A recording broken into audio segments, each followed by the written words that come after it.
Hello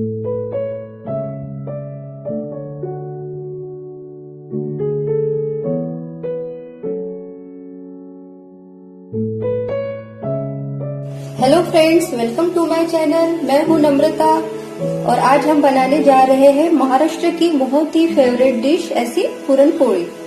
puran poli Maharashtra की बहुत ही favourite dish है, लेकिन आज मैं आपको जो पुरणपोळी बताने जा रही हूँ स्पेशली विदर्भ में बनाई जाती है। विदर्भ में भी स्पेशली नागपुर और वर्धा में ये पुरणपोळी बनाई जाती है, जिसे घी के साथ ही खाया जाता है। तो आइए देखते हैं पुरणपोळी की रेसिपी। पुरणपोळी बनाने के लिए यहाँ मैंने इस कटोरी से 1 कटोरी दाल ले ली है, जिसे मैंने 4 से 5 घंटे पानी में भिगोकर रखा हुआ था।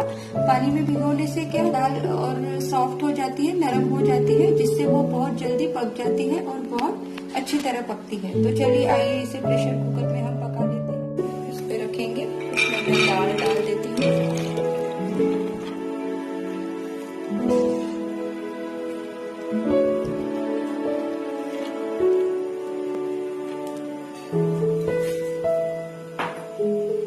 अब इसमें पानी डालेंगे, तो पानी कितना डालेंगे, जितना मैंने जो कटोरी से मेजरमेंट से जो दाल ली थी उसका डबल हम इसमें पानी डालेंगे।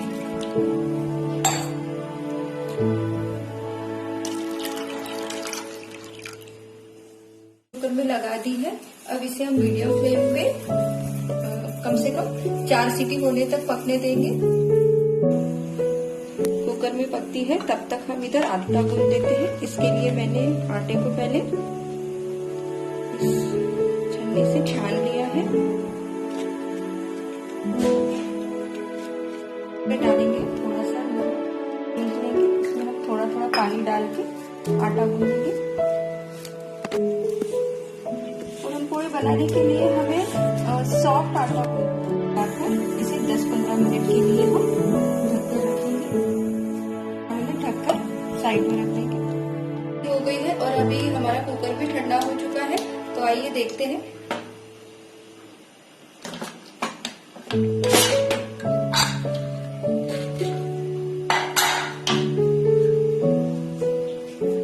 आप देख सकते हैं दाल पूरी अच्छी तरह पक चुकी है।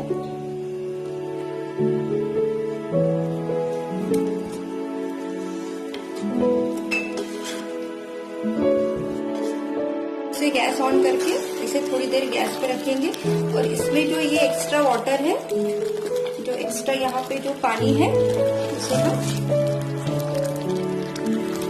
थोड़ा सा दाल को पकाकर पानी निकाल देंगे।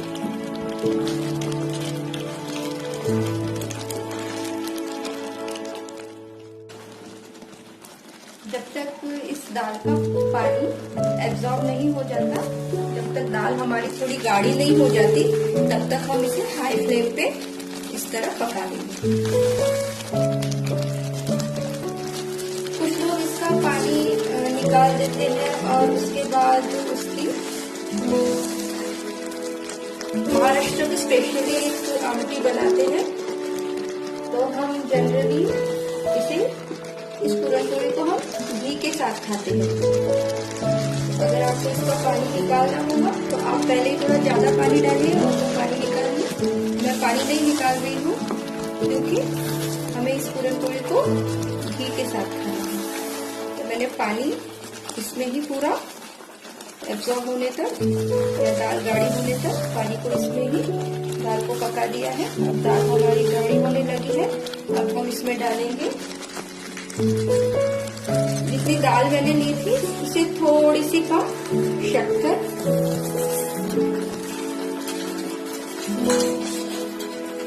जायफल जो कि बहुत जरूरी है पुरणपोळी में, इसे डालना ना भूलिए। उसके बाद इलायची पाउडर कर लिया है मैंने, जायफल और इलायची का।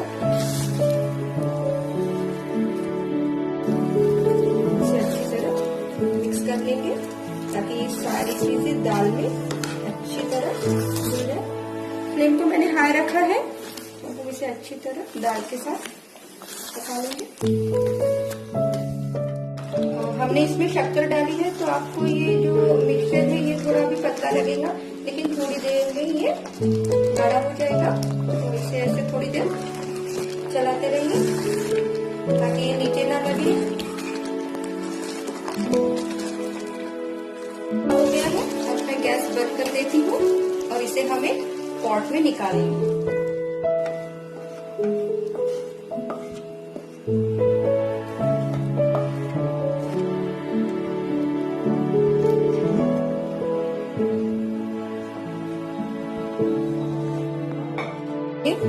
बहुत लोग मिक्सर में या पूरन पात्र में इस दाल को पीसते हैं, लेकिन मेरे पास ये ब्लेंडर है, मैं इससे इसको पीस लेती हूँ।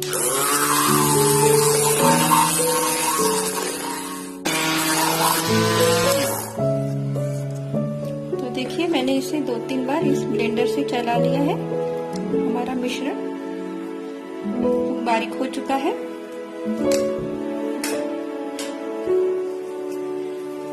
आप देख सकते हैं थोड़ा पतला है, तो अभी हम इसे थोड़ी देर फ्रिज में रखेंगे। ये और गाढ़ा हो जाएगा और ठंडा भी हो जाएगा। मैंने पूरन को फ्रिज से बाहर निकाल लिया है, तो आइए अब पूरन पोली बनाते हैं। सबसे पहले हम गैस पे तवा रख देंगे। आटा हम थोड़ा सा कर देंगे।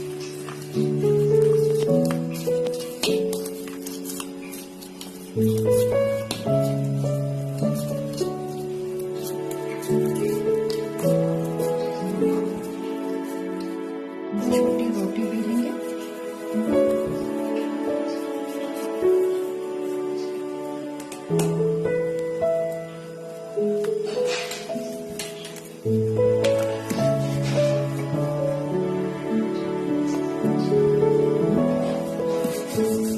एकदम पतली ऐसी रोटी बेलना है।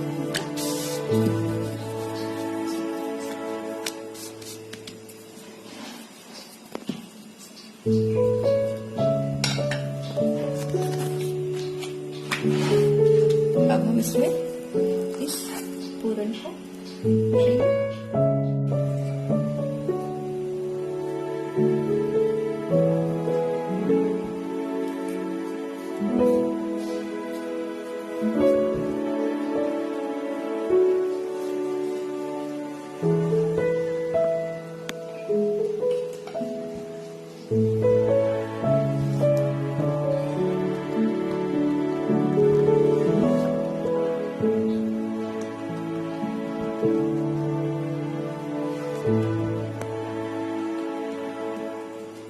तो आप देख रहे हैं, आपको ऊपर ऊपर पूरन दिखेगा, तो इसे भी हम तवे पे डाल देंगे।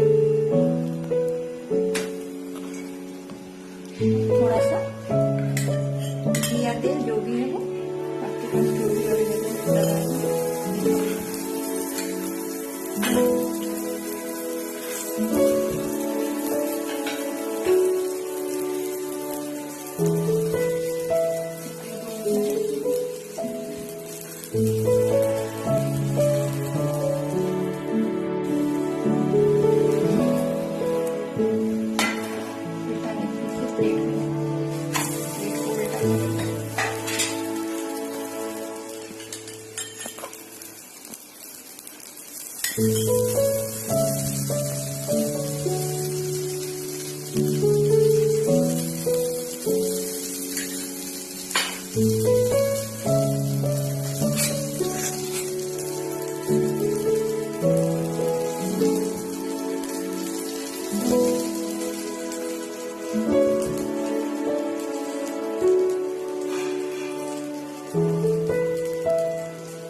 प्लेट में निकाल देंगे।